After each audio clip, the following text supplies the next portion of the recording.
What's up, you guys? Welcome to another episode of RE Social Podcast. And today we have our first returning guest after 75 episodes. Welcome to the show again, Neil. Thank you. I feel privileged to be the first one to be called back. I know I keep pushing it back. I wanted to see like who we can get our first returning guest, and here you are. You made it. Awesome. Well, it's great to be back, and what a wonderful time to be coming back at. I mean, we've got so much interesting stuff going on um, to discuss in real estate.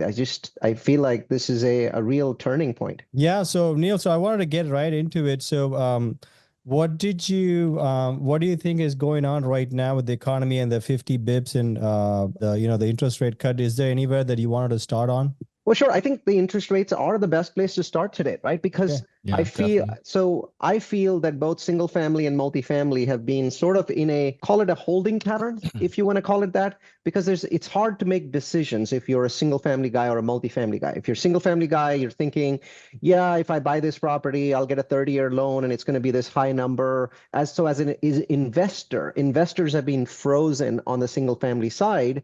Not so much people that are buying, homes to live in. I mean, people do that if they can, and we've seen that there's certainly more demand in the single family market than there's supply, which is why even though interest rates are up 500 basis points, the average price of homes in the United States is still up 6% over the last year and a half. So obviously there's more demand than there is supply, even at these high interest rates. But the investor portion of the single family market has been frozen over the last year and a half. My friends have been telling me that these are friends that are on the single family side, that 80% of the investor activity just vanished over the last 24 months on the single family side. Now on the multifamily side, the impact was much more severe because we saw, in certain markets, activity plunged by 70%. In others, it plunged by 50%. Overall, I think 2/3 of all buying, selling activity in the multifamily space just disappeared over the last 24 months.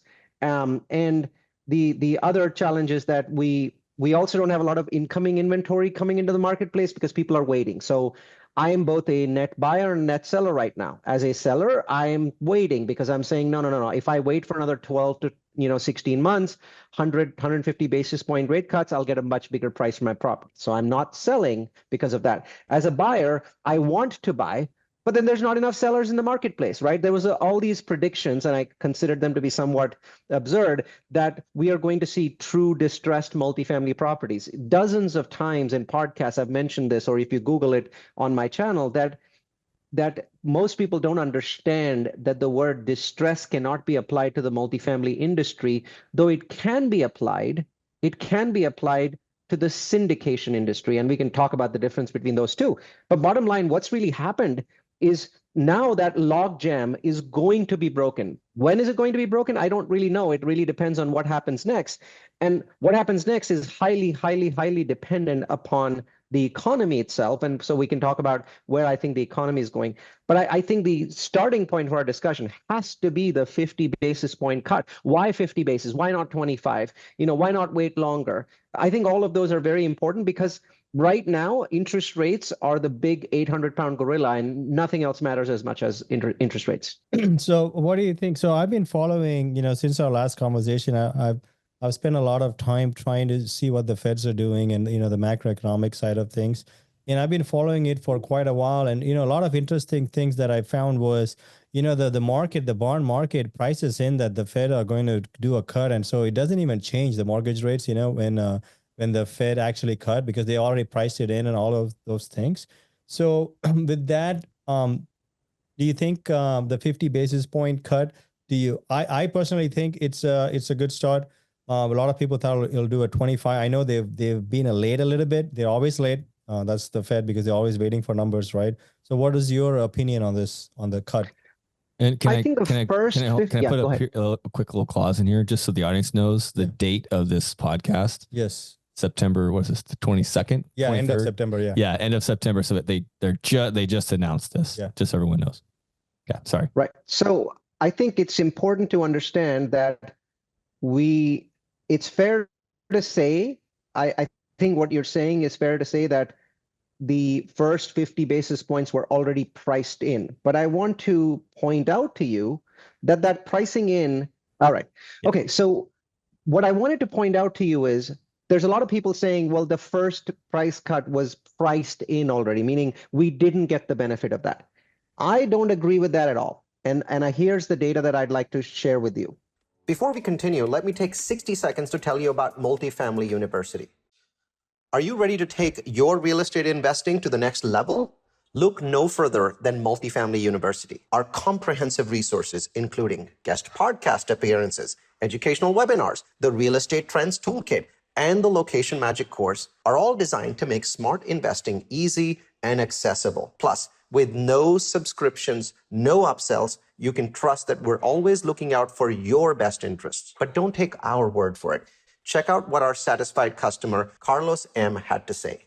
Neal's presentation was filled with invaluable information that is not readily available to the average investor. This group takes you to the elite level of investing. Join the ranks of the elite with Multifamily University. Join us at multifamilyu.com and start investing from a place of knowledge today. Not only will you have access to a wealth of knowledge from industry experts, but you'll also be able to stay ahead of the game with our in-depth analysis of market trends and potential recessions or corrections. Invest with confidence and make informed decisions based on data, not gut feel.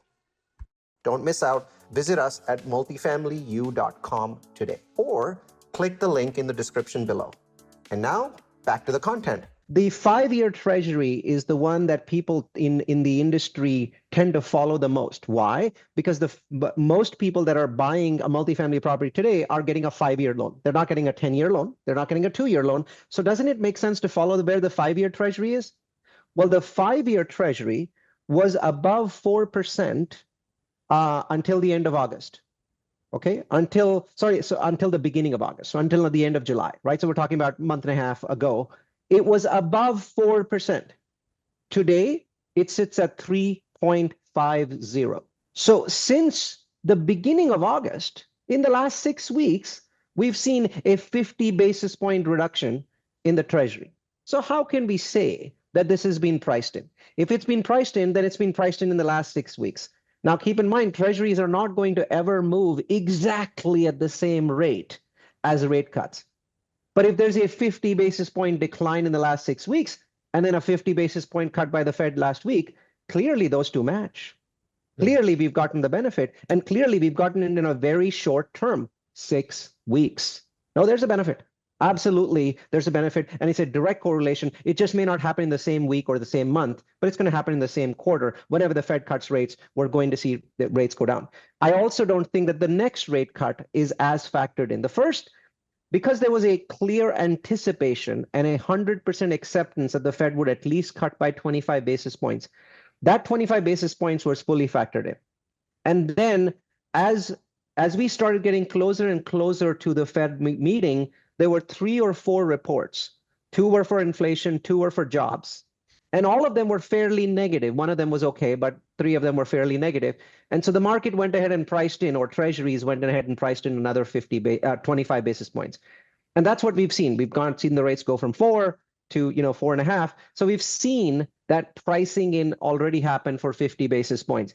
I think maybe another 10, 15 basis points are already priced in looking forward, but not a lot.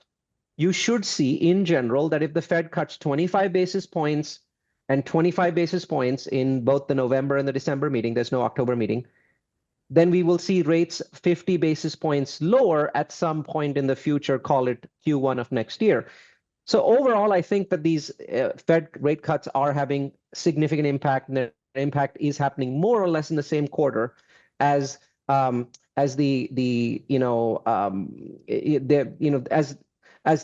Treasury rates are changing in more or less the same quarter as the actual Fed rate cuts. Yeah, that is very interesting. Yeah, if you look at if you just take 30-year fixed mortgages, it went up to 8% at some point, and we saw it go down all the way to low 6s. So it's almost 200 basis point reduction without the Fed cutting at all. They're just talking about cutting and then the inflation data and stuff like that, right? So it is very interesting to see how the interest rates fall even before the Fed cuts, and when they talk about it, or if the CPI falls, and if we think there's going to be a recession. I think we should talk about that. because in the multifamily industry, we tend to be very focused on treasuries because treasuries have a direct and almost immediate impact on whatever rate we pay. Because if you think about what is the multifamily industry paying, if you're buying an existing property, you're paying treasury plus a spread. Treasury, and usually the spread is about 1.5, 1.6. 1.6 is the most common number. So you're basically paying, treasuries plus that spread, 5-year treasury plus that spread for a 5-year loan. That's really what you're paying. Simple math, right? And then if you're in the new construction business, you're paying something known as SOFR, which, by the way, changes directly and exactly on the same day as the Fed. So if a Fed cuts rates by 50 basis points, then SOFR the next day changes by 50 basis points. And then on top of that, there's a spread. And that spread is very wide right now because of the risk in new construction. So it's usually that spread is like 2.5 to 3. And right now it's more like 3.5. Bottom line is, so there's a very direct correlation. There's a very direct relationship. That is not true for single family. Single family mortgage rates are highly speculative. They're much more speculative than multifamily. So it is fairly normal for us to see large scale fluctuations in the single family market well before rate cuts. So firstly, yes, technically speaking, the 30-year fixed still is at 6.9 today. Now, I'm pretty sure you can find about 6.1, 6.2% easily. I'm talking about the average rate, and the banks are more expensive, and then the smaller lenders tend to be much more aggressive. So today, the 30-year fixed is at 6.9. It went up to 8, but that's not a 200 basis point difference. So if you simply Google the word 30-year mortgage rates today, right, and end of September, it's not going to say 6%. It's going to say 6.9. Because what happens is people use two different numbers when they're comparing. The rate, the public rate was at 8. It's now at 6.9. That's only 110 basis point different. But if you're doing your due diligence today, you can get a rate at 6.2. But even when the rates were 8, you could get it at you could get 7.2. So once again, about 110 basis point difference. Now, this market, the mortgage market, the single family market, has already priced in the next 2 rate cuts. So you've seen that market because it's highly speculative, it's highly liquid. On the multifamily side, it's Fannie Mae, Freddie Mac, CMBS. These are the big 3 players. So you're really only buying loans from 3 big players for value add, and maybe some life co companies, which are right now they're not big on multifamily.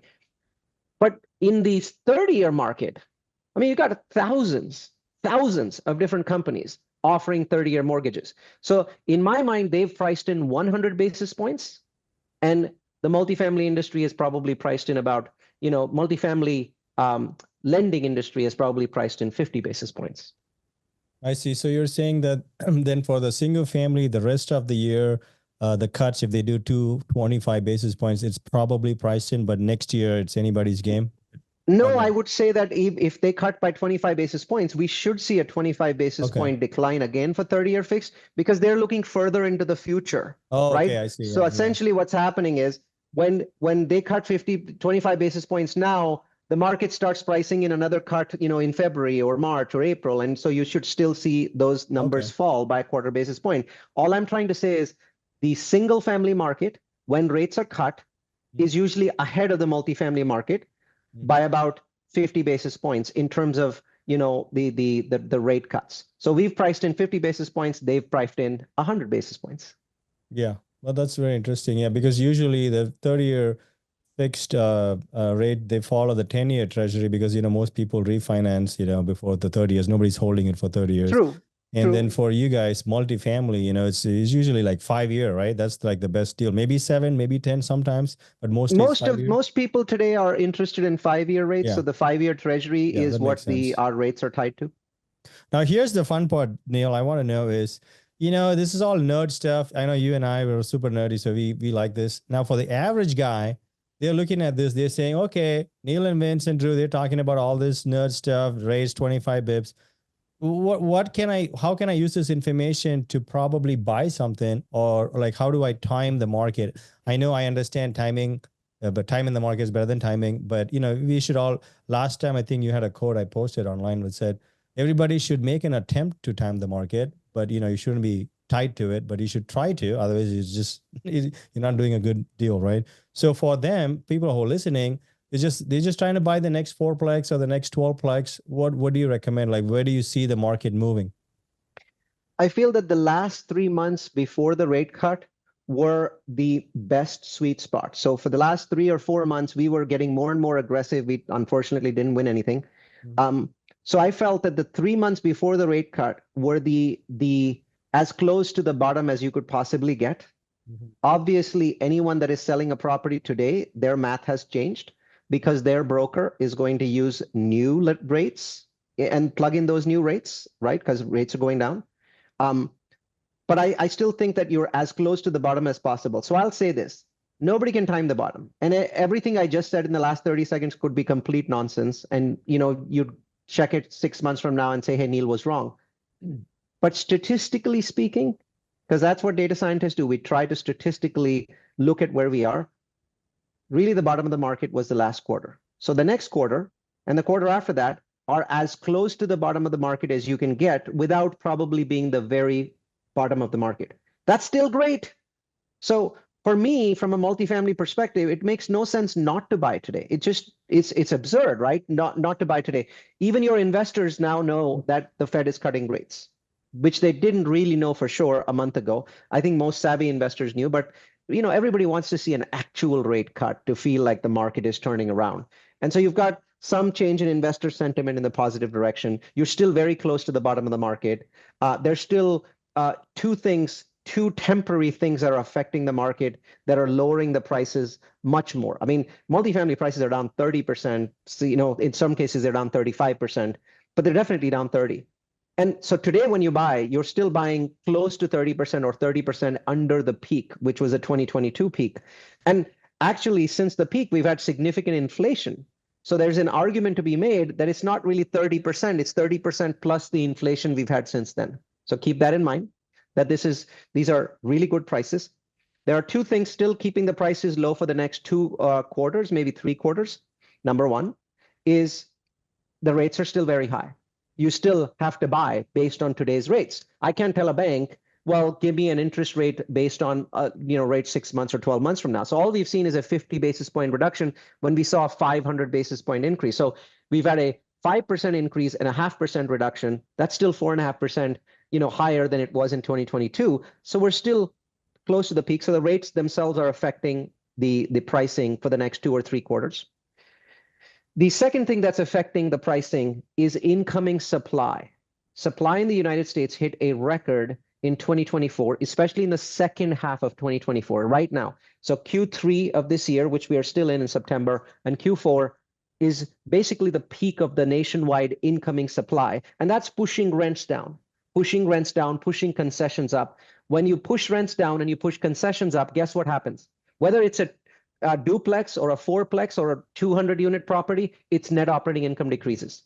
And when we buy multifamily, we're buying multiples of NOI. So if the NOI is down, we're paying less. And that will go away, market by market, that will go away in the next 12 months for every market in the United States. Some markets that are especially hard hit because there's a huge amount of inventory will take longer. Huntsville, Austin, Phoenix will probably take until the end of next year to have what is called pricing power return. Whereas other markets like Kansas City have already turned. Kansas City, because there's not a lot of new construction coming in, is actually projected for 6% rent growth by the middle of next year, annualized basis. 6% annualized rent growth, which is phenomenal for a market like Kansas City. Kansas City, if you look at the last 50 years, is a 2% annual rent growth market, and now it's projected at 6%. Why? Not a lot of new supply, but rents are getting pushed up. And we'll talk about why is it that nationwide there's an upward push on rents. Right now, it's not affecting us because there's so much inventory, but that inventory ends. So bottom line is there are two temporary things keeping prices down. One, still high interest rates. Second, supply. Supply goes away in 9 months for most markets, 12 months for every market in the US. And then the rates are likely to drop, in my mind, 5 times in the next 8 or 9 months. So I'm pretty sure we get a quarter point cut in November, another quarter point cut in December, another one in February, another one in March. So that's 100 new basis points, 1% decline in rates just in the next 4 or 5 Fed meetings. And then I think the Fed will slow down. Most people are thinking it's just going to be a linear cut, cut, cut, cut, cut. That's never how the Fed works. They look at the data, and if they're even slightly hesitant, they just skip a meeting, right? And so this Fed is like that. They will skip some meetings as well. But I think we should get 100 basis point cut, and that 100 basis point significantly increases pricing in the United States. And you get that benefit by buying now. So still an incredible time to buy, but last quarter was the absolute sweet spot.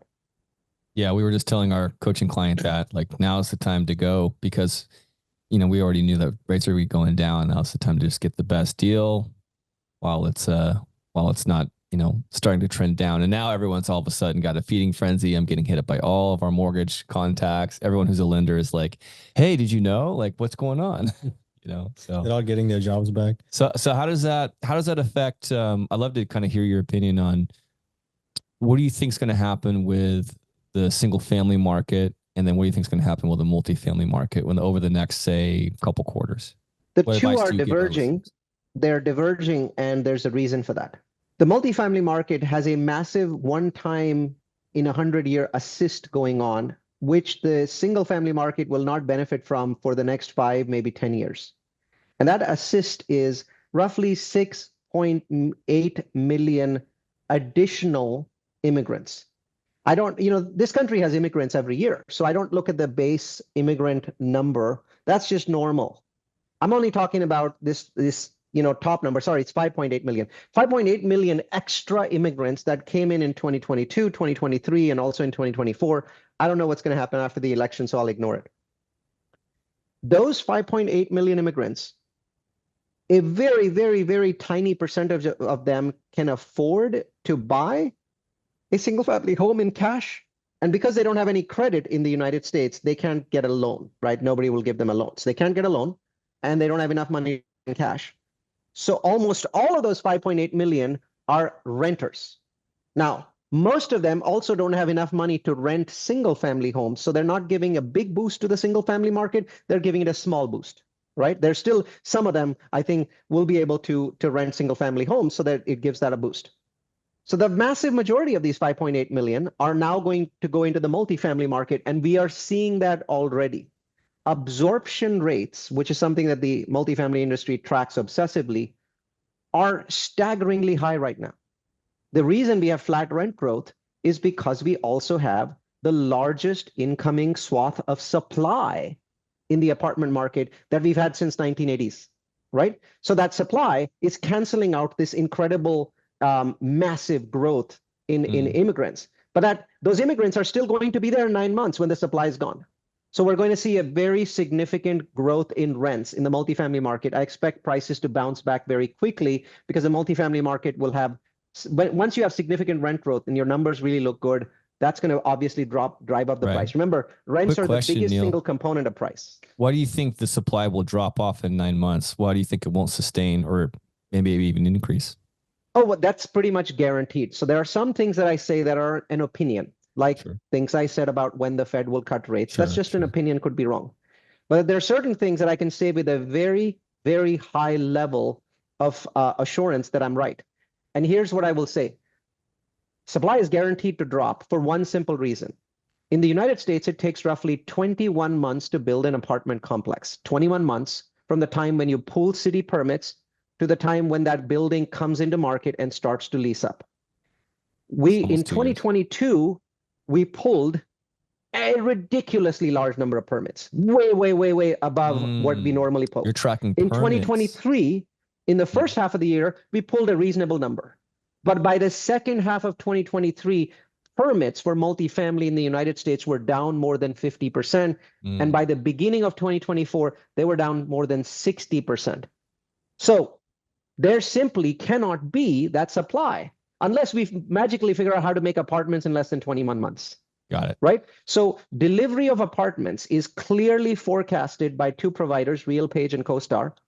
And you can see where their forecast is for 23, 24, 25, 26. Beyond that, it gets muddy because you don't really know what's going to happen this year in terms of permits. So you don't really know what's going to happen in terms of late 2026 supply.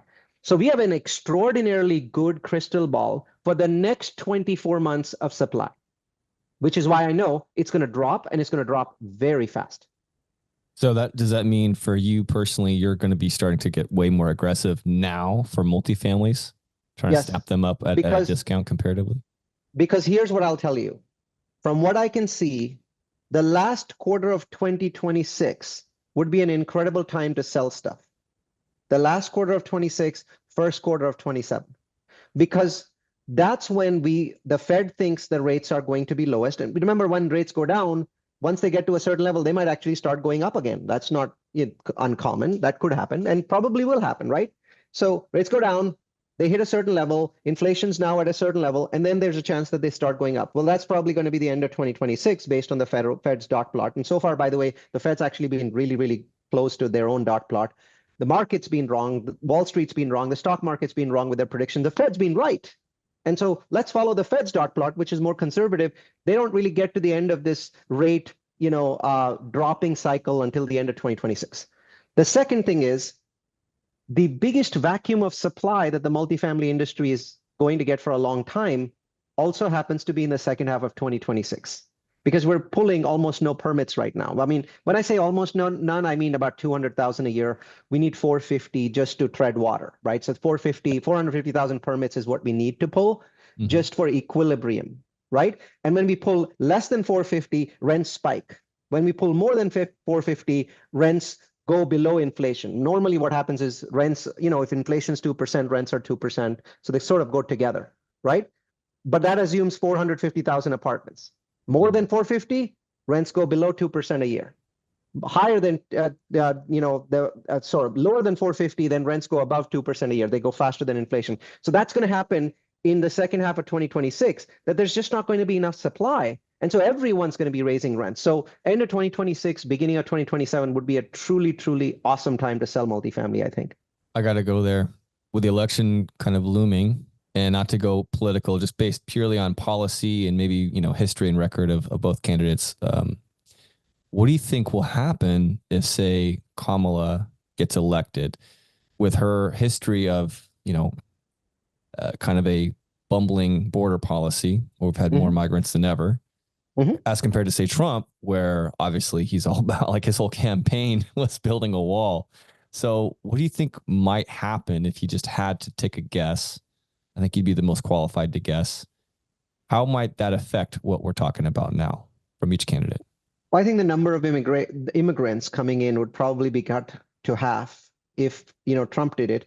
With Kamala also, they're getting cut down. So while I'm very deeply critical of what this current administration has done with, I'm an immigrant. I support immigration to the United States. But what happened in the last 3 years was batshit crazy. Absolutely. We all agree. Batshit crazy, right? But here's the thing. I also follow immigration numbers, and immigration in the last 6 months is actually nearing the same levels that Trump had. It's the last 2.5 years before that were completely insane. So this administration realized its mistake. I think Democrats realized that they made a big mistake. What happened was Trump had very cruel policies around immigration and around the entry of immigrants into the U.S. And there was a backlash. And so the Democrats basically overreacted, ridiculously overreacted to that. And in the last 6 months, I have seen them achieve a more of a sense of balance. Right. So I think that the immigrant count under Kamala is higher than under Trump, but it's not as high as Trump would like to say it is. That's just a political statement from Trump, because the numbers between the two are now maybe 300,000, 400,000, 500,000 apart, where for the last 2 or 3 years, they've been 2 to 3 million people apart. And it's no longer the case. They've already reduced it. Do you think she's changing it just to get elected and then it goes back to where she had it before? Or is this like the new balance she's finding, her happy medium? I feel it's a new balance. I think that we'd end up with maybe 500,000 more immigrants under Kamala, but not 2 or 2.5 million. And the reason for that is this. Almost every major city in the United States that has received these immigrants has cussed out the Democrats in every way possible. Every governor, every mayor has said, what the fuck are you guys doing, right? Yep. My city cannot tolerate tens of thousands of these million people coming in. And those are Democrat governors. Right. Those are Democrat mayors saying, this was just a cluster F, right? Do not do this again. And I think that there's, to some extent, the Democrats understood that. Yep. Absolutely. Right. Vince, what So are your thoughts? I do think we get more immigrants, but not a huge number difference. Okay. So I guess then to wrap, you think it's kind of negligible, whoever gets elected? Is what I'm hearing? I think on the Trump side, so there's two things, right? So on the Kamala side, we get more rent growth because you get more immigrants. We've already seen the huge positive impact that these immigrants have had to rent growth over the last couple of years. And then on the Trump side, though, we get something different. We probably get a return of better tax policies for investments. So Kamala gets us more in rents. Trump gets us better tax policy, possibly a return of accelerated depreciation, or at least to a certain level, maybe not 100%, but maybe 60%, 80%. And so we get better tax policy there, so we get a boost there. I don't see a downside, and I'll tell you why. Neither candidate, neither party is likely to win a majority in the House, the Senate, and the presidency. Right. What I'm usually afraid of with both parties is if they actually end up controlling all three houses, then I see both Republicans and Democrats go completely crazy. Yeah. They won't be able to do that. And, the one thing I tell people is that the greatest thing in this country that protects us is the fact that 60 senators have to vote for a bill. Yep. If that ever goes away, we are going to become as crazy as the stuff that we see in England in the last, you've seen, like, there's a prime minister every freaking year. Yeah. Well, it's the 60 vote in the Senate that keeps this country safe because people have to work with each other. Yeah. Have you thought about investing in real estate and taking advantage of all of those benefits without any of the work? That is something that OnV Invest not only provides, but has been providing since its inception.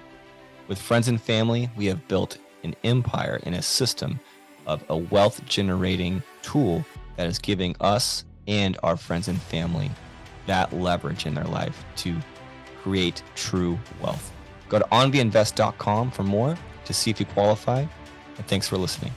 Because people have to work with each other. Yeah. Which is why we're such a stable country comparatively. That's awesome.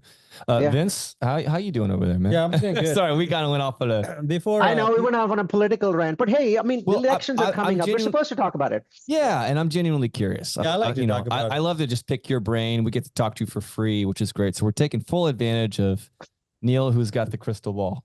Before anybody malfunctioning one, but it's at least it's in front of me. It's the clearest that we know of. Yeah, I wanted to make sure people who are listening, because most of our audience are on Spotify and stuff, before everybody assumes we hate immigrants. Neal and I are immigrants from India, so yeah, I love immigration. I think it's a lifeblood of this country. I just think, but it has to be controlled. You cannot allow your cities to be overrun. Civil services are affected, salaries are affected, pensions are affected. Yeah. There has to be, and I really do think that in the last 6 months we are seeing numbers. I track the quarterly immigration numbers because the Border Service actually publishes those. It's come down a lot. I think that the Democrats made a huge mistake and they're fixing it, and it'll probably cost them the election. Right. And then I wanted to ask you, the 6 million people who have come here, when we are talking about illegal immigration, right? We're not talking about. We are, but the current system gives them a work permit after 120 days. I realize that a significant portion of them will be deported, under whichever administration, whether it's Democrats or Republicans. But I've already factored that into my numbers. Remember, there are people from 2, 3, 4, 5, 6 years ago that are going to be deported now. The people that entered in the last 12 months are going to be deported 6 years from now. Well, in the interim, they have a work permit. They will work and they will rent apartments. And probably some of them will go out and buy single family homes too. I see. Okay, interesting. And where are these 6 million people going? Are they trying to stick around in the blue states, or are they even migrating to like the Southeast and stuff? Actually, ironically, right now the red states are taking a bigger impact for a simple reason. There's more red states near the border. It's as simple as that. There's more red states near the border, right? Florida, Texas, lots of land. Georgia is, you've just huge immigrant population. Georgia, North Carolina seeing it, South Carolina seeing it. It's just physical, access. Also because southern states have a reputation of being cheaper to live in from a housing perspective. Whereas if you go up to the Northeast, I mean, your housing cost effectively doubles or triples. If you're anywhere near New York, it's triples. The rest of the Northeast is double. And so a lot of these immigrants are so price sensitive that they're saying, okay, where's the cheapest place I can live? Well, it's probably Georgia. Yeah, that's where my family settled. Yeah, just north of Atlanta. Yeah, We're hoping they're to all be there. investing there hard in 2025. Yeah, I wrote some points, Neil, when Drew and you were discussing, and I had some follow-up questions. I know you are in the multifamily space, so you do a lot of research on that. We are primarily in single family. Sure. Let's talk about single family. Yeah. So I want to hit on the distress in the multifamily first, just so we can close that chapter. A lot of people talk about it. We even had like some guys on our episode, like I think it was Robert Martinez and stuff. He was having some problems in Texas and stuff. Then people were losing apartments. I'm not seeing as much people losing apartments, which is very interesting because I do have some interest in like a 44 unit in Lakeland. I bought that after we discussed. And it's doing okay. It's fine. It's not doing crazy, but we fixed it for 5 years. But around that time, when I was hanging out with Jake and Gino and Rod Cleef and all these guys, Matt Blanc and all these guys who are Michael Blanc, they were all promoting buy the 6 months to 1 year fixed and floating rates. And I am not seeing all of them lose their apartments. So what's going on? Are they going to lose it, or are they like the banks helping them to keep pushing it forward? So I want to define the word distress for your audience because it's used in a wrong way. Right? Yeah. The multifamily industry has not faced any distress in the last 24 months. Its prices have gone down because in the multifamily industry, you're buying a business. If your business's income decreases, then the price that you buy at decreases. It's like buying a Taco Bell. If the Taco Bell's income goes down, you're going to pay less. In the same way, because mortgages went up, the income went down. And because the income went down, the price went down 30%. But during this time, there was no distress, because distress means that you as a buyer can get a better deal by making ultra lowball offers or lowball offers. No one has done that with any success in any part of the United States. You can pick the most distressed cities. You can pick Phoenix and Austin. No one has been able to buy a property significantly cheaper than it should be. Prices have gone down because net operating income has gone down. The reason for that is simple. There's still, if there were 30 buyers before making offers on properties, there's still 10 buyers. But those buyers are now paying 30% less. But the buyers are there. The demand is there. The demand for rentals is there. Nothing has changed in that marketplace. So the multifamily industry in no way meets the definition of the word distress. Now, the portion of the multifamily industry, roughly 10% of the multifamily industry, is what we call the syndication industry. All of the people you just mentioned, Rod Cleef, Brad Sumrock, Michael Blanc, Neal Bawa. I'm not a teacher like these guys. You just mentioned a bunch of teachers that charge money for this. I don't. We are in the syndication industry. Either we teach about it or we buy in the syndication industry. That 10% of the syndication industry, that industry is in distress. The remaining 90% of the multifamily industry is not in any distress at all. Most of it is institutional money that sits around for 10 years. There's people who bought 5, 10, 15, 20, 25 years ago where their properties are worth 8 times the amount that they owe to the bank. Nobody's in distress there. And we don't see any evidence of that. And as soon as the prices drop a little bit more than they should in any given market, those people swoop in and buy because they really like multifamily. They don't care about what happened in the last 2 years. What happened was out of the roughly 150,000 apartments in the last 3 years, the syndication industry bought about 3,000 apartments, all at these 2-year, 3-year floating loans. And they bought more than 3,000. Let's call them, they bought 6,000 or 7,000. Half of those, the floating rates are adjusting or have adjusted in the last 12 months or will adjust in the next 12 months. That 3,000 apartments, call it 600,000 units total, are in distress. And that distress is not enough because the market size is 150,000 apartments and only 3,000 have any level of distress.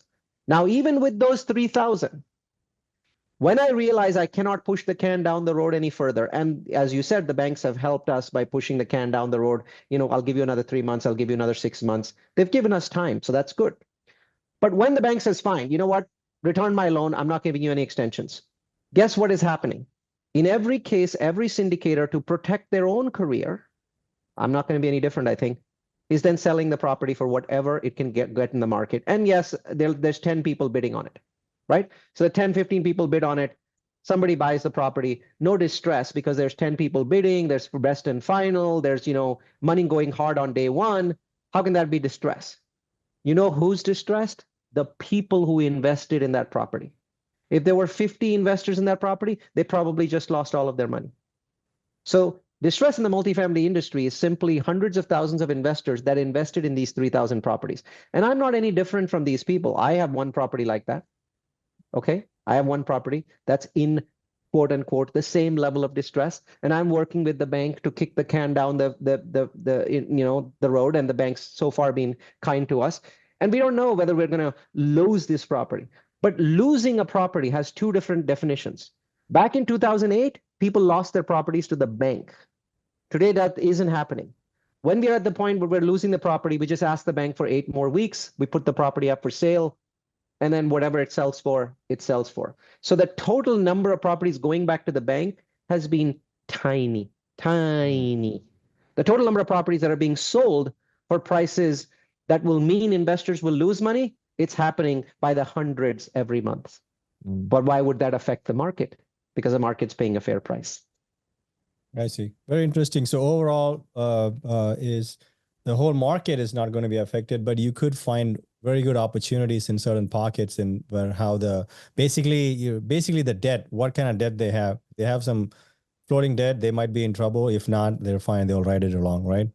Exactly. And even if they have floating debt, in many cases, we're able to refinance it. So we had a property with this problem, the exact same problem that I defined, nothing magical about this property. We were able to raise $2.5 million of preferred or pref equity sitting on top of our investors' equity. And that pref equity was sufficient for us to refinance the property. We refinanced it for 5.6%. Oh, nice. So now we have 5 years with this property. Now we're almost coming to the end, but I want to hit single family while I have you. Sure.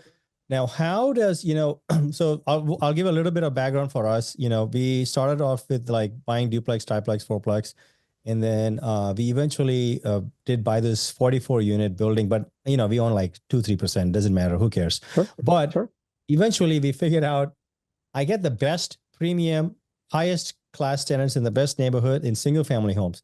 So last couple of years, I started buying new build single family in Tennessee and stuff like that, right? And it's performing very well because we also started to furnish them and then rent it to people who are like, have some issues with their home, or like people moving in from Canada and stuff.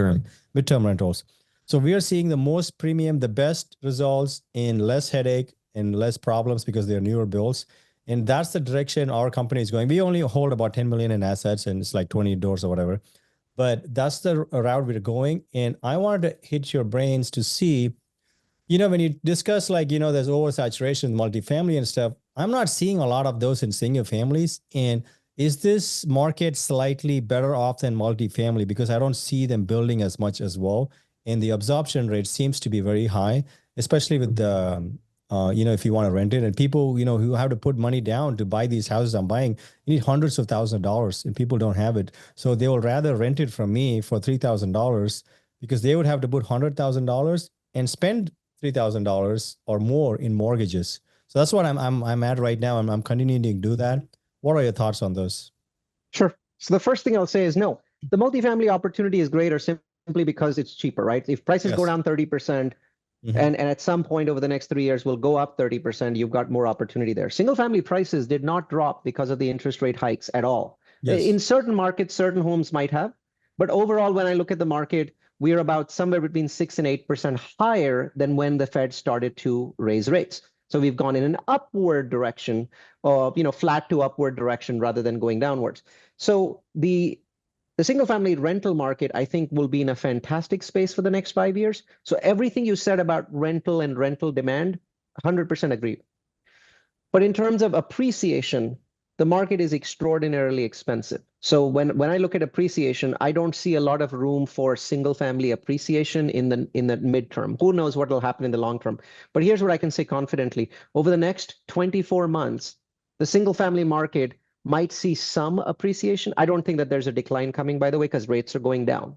Rates going down mean it's very hard for prices to decline at the same time. It's not going to happen. So, but I think that the increases in price on the single family side may be low single digits for the next 2 years. Now, having said that, your rent growth, depending upon which market you go after, could easily be 4%, 5%, or 6% a year. So does it make sense to buy that? Yeah, sure it does. Does it make sense to buy it from the perspective of appreciation? Not for the next 2 years. So I think that's my feedback. Now, in the long run, in the 5-year term frame, I am seeing new challenges that both single family and multifamily have to deal with. And that is 10 years ago, only about 20% of the homes being built in the United States, single family homes, were being built by large builders. Today, that number has more than doubled. And these large builders, the D.R. Hortons, the KB Homes of the world, are now figuring out how to build homes cheaper and cheaper, right? For the moment, that means that home prices are not necessarily going up. They're able to sell them at a certain price, even though because of inflation, they should be going up every year. And we're at the beginning of this process. I believe that over the next 5 years, we're going to see some $100 billion builders. D.R. Horton might be one. KB Homes might be another one. These mega builders are figuring out how to create a supply chain for single family homes and keep the cost down. And they could have a significant impact on the single family market and eventually on the multifamily market if they keep going in this direction. So it's a scary thing that only about 6 or 7 companies now control almost 50% of all the homes being built in the US. And that number keeps going up and up and up. It's becoming like an Amazon sort of situation. And you saw what happened when Amazon came in. Amazon forced pricing down. We've seen extraordinarily low inflation in anything that people can buy on Amazon in the last 10 years. And I think that the housing market has been exempt from that because there were 1,000 different people building homes. And now if half of the homes are going to be built by 6 companies, those companies are all going to compete against each other for maximum efficiency with tens of thousands or hundreds of thousands of employees. And we're beginning to see that. Okay. Sounds good. The last question for us is very selfish. We are only in 3 markets: Southern California, outside Nashville, and we're looking into north of Atlanta where my family is, right? Where do you see those 3 markets? A lot of listeners are also Southern California looking to buy outside of state. Have you done research in, I'm sure you probably have properties in Tennessee too. What are those 3? What do you recommend if people are looking to purchase? I would probably go with Tennessee 1, north of Atlanta 2, Southern California 3.